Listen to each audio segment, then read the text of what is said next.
కాసేపట్లో జూబ్లీహిల్స్ లో సీఎం రేవంత్ రెడ్డి ఎన్నికల ప్రచారాన్ని ప్రారంభించనున్నారు. వెంగళరావు నగర్ డివిజన్ లో రోడ్ షో నిర్వహించనున్నారు.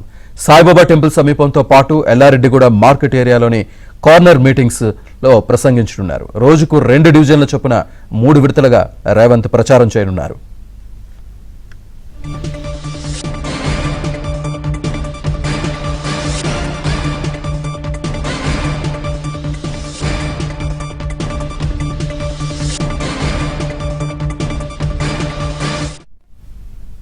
ఇవాల్టి నుంచి జూబ్లీహిల్స్ లో కేటీఆర్ ఎన్నికల ప్రచారం ప్రారంభం కానుంది. కాసేపట్లో షేక్పేట నాలా వద్ద కేటీఆర్ మొదటి రోజు రోడ్ షో నిర్వహించనున్నారు. ప్రతి పాయింట్ వద్ద కేటీఆర్ ప్రసంగించనున్నారు.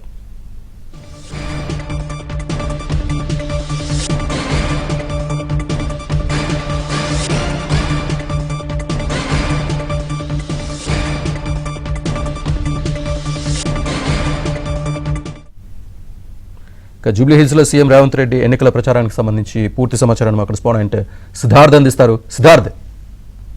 Thank you Srinivas. కాసేపట్లోనే CM Revanth Reddy road show చేయనున్నారు. జూబ్లీహిల్స్ ఉప ఎన్నికల కోసం ఇన్ని రోజులు సమీక్షలు నిర్వహించారు. దాంతోపాటు గ్రౌండ్ అంతా ప్రిపేర్ చేశారు. అక్కడ యాదవ సామాజిక వర్గ ఓటర్లు ఎక్కువగా ఉన్నటువంటి నేపథ్యంలో యాదవ సామాజిక వర్గానికి సంబంధించినటువంటి నవీన్ యాదవ్కు అవకాశం ఇచ్చారు అభ్యర్థిగా. దాంతోపాటు కమ్మ సామాజిక వర్గానికి సంబంధించిన ఓట్లు కూడా ఎక్కువగా ఉన్నాయి. కమ్మ సామాజిక వర్గ నేతలతోని సీఎం రేవంత్ రెడ్డి భేటీ అయ్యారు. వాళ్ళందరినీ వాళ్ళతో మాట్లాడి వాళ్ళకు ఉన్నటువంటి రిజర్వేషన్స్ ఏంటో అవి తెలుసుకొని వాటిని ఫుల్ఫిల్ చేస్తానని ప్రామిస్ చేశాడు. ఇక దాంతోపాటు అక్కడ ముస్లిం ఓటర్లు కూడా ఎక్కువగా ఉన్నారు. దాంట్లో భాగంగా ముస్లిం మత పెద్దలతోని సీఎం రేవంత్ రెడ్డి ఇటీవల భేటీ అయ్యారు. వాళ్లకు సంబంధించినటువంటి వాళ్ళకు ఏం కావాలో అది ఇవ్వడానికి రెడీగా ఉన్నట్లు వాళ్ళకు సంబంధించినటువంటి విషయాలను కూడా ఆయన అర్థం చేశారు. దాంతోపాటుగా అజరుద్దీన్ని మంత్రివర్గంలోకి తీసుకోవడం ద్వారా ముస్లిం ఓట్లపైన ఇంపాక్ట్ పడతాయని కాంగ్రెస్ నేతలు భావిస్తూ ఉన్నారు. ఇవన్నీ ఒక ఎత్తు అయితే ఇక ఆయన ఈ రోజు నుంచి గ్రౌండ్లోకి రానున్నారు. ప్రత్యక్షంగా ఎన్నికల ప్రచారాన్ని ఈ రోజు నుంచి చేయనున్నారు. ఈరోజు 2 రోడ్ షోలలో రేవంత్ రెడ్డి పాల్గొంటారు. పీజీఆర్ సర్కిల్ నుంచి చాకలి ఐలమ్మ విగ్రహం వరకు ఒక రోడ్ షో ఉంటుంది. ఆ రోడ్ షో అనంతరం అక్కడే కార్నర్ మీటింగ్లో ఆయన అడ్రస్ చేస్తాడు. దాని తర్వాత సోమజిగూడలో కూడా ఈరోజు రోడ్ షో ఉంటుంది. మొత్తానికైతే రోజుకు 2 రోడ్ షోల చొప్పున 3 దఫాలుగా రేవంత్ రెడ్డి ప్రచారం చేయనున్నారు. రేవంత్ రెడ్డి ప్రచారం చేస్తే వాళ్ళకు వచ్చేటువంటి మెజార్టీ పెరుగుతుందని హస్తం నేతలు చాలా కాన్ఫిడెన్స్గా ఉన్నారు. రేవంత్ రెడ్డి బయటకు వచ్చిన తర్వాత ఆయన గత 10 ఏళ్లలో జూబ్లీహిల్స్కి బీఆర్ఎస్ ఏం చేయలేదనే విషయాన్ని ఎస్టాబ్లిష్ చేయనున్నారు. దాంతోపాటు హైదరాబాద్పై ముఖ్యంగా గ్రేటర్ పైన కాంగ్రెస్ ప్రభుత్వానికి ఉన్నటువంటి విజన్ని ఈ రోజు నుంచి రేవంత్ రెడ్డి చెప్పనున్నారు. ఇక దాంతోపాటు పొలిటికల్ కామెంట్స్ కూడా ఆయన చేయనున్నారు.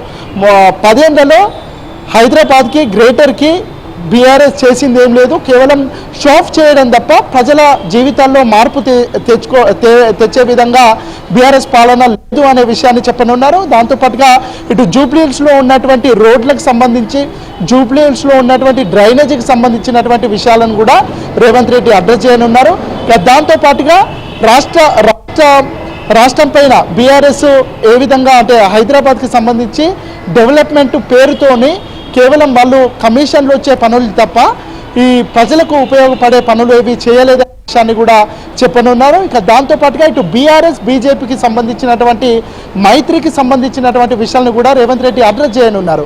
గతంలో ఇటు లోక్సభ ఎన్నికల సమయంలో కూడా బీఆర్ఎస్ ఓడిపోతుందని తెలిసినటువంటి స్థానంలో బీజేపీకి హెల్ప్ చేసే ప్రయత్నం చేసింది. బీజేపీ కూడా తమకు బీజేపీకి హెల్ప్ చేసినటువంటి సందర్భం ఉంది. ఇక్కడ కూడా జూబ్లీహిల్స్ ఉప ఎన్నికల్లో కూడా బీజేపీ ఎలాగో ఓడిపోతుందని తెలిసి వాళ్ళు బీఆర్ఎస్కి ఉపయోగపడే విధంగా స్టేట్మెంట్లు ఇస్తున్నారు, బీఆర్ఎస్ని గెలిపించడానికి ప్రయత్నం చేస్తున్నారనే విషయాన్ని కూడా రేవంత్ రెడ్డి ఈ రోజు నుంచి ప్రజలకు వివరించనున్నారు. మొత్తానికైతే రాష్ట్రంలో అధికారంలో ఉన్నటువంటి పార్టీకి మద్దతు తెలిపితే అక్కడ జూబ్లీహిల్స్ వేగవంతంగా అభివృద్ధి చెందే అవకాశం ఉంది అని రేవంత్ రెడ్డి చెప్పనున్నారు. గతంలో కంటోన్మెంట్ ఉప ఎన్నికల్లో కూడా అక్కడ ఉన్నటువంటి సాయన్న అకాల మరణం చెందడం ద్వారా అక్కడ ఉప ఎన్నిక వచ్చింది. అక్కడ కూడా సెంటిమెంట్ ఉపయోగపడుతుందని బీఆర్ఎస్ నాయకులు భావించారు. కానీ అక్కడ పోటీ చేసినటువంటి కాంగ్రెస్ అభ్యర్థి శ్రీ గణేష్ గెలుపొందారు. ఇక్కడ జూబ్లీహిల్స్లో కూడా సెంటిమెంట్ వర్కౌట్ కాదు. అధికారంలో ఉన్నటువంటి కాంగ్రెస్ పార్టీకి ప్రజలు మద్దతు తెలపడానికి సిద్ధంగా ఉన్నారు.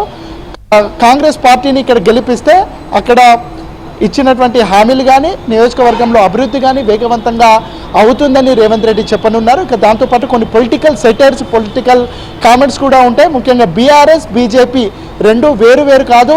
బీఆర్ఎస్ను గెలిపించడానికి బీజేపీ పడుతున్నటువంటి తాపత్రయాన్ని పొలిటికల్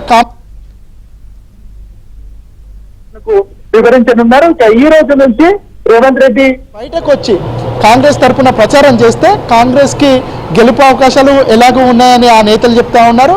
రేవంత్ రెడ్డి ఫీల్డ్లోకి వస్తే వాళ్లకు వచ్చేటువంటి మెజార్టీ ఖచ్చితంగా మెరుగవుతుందని కాంగ్రెస్ నేతలు ఆశలు పెట్టుకున్నారు.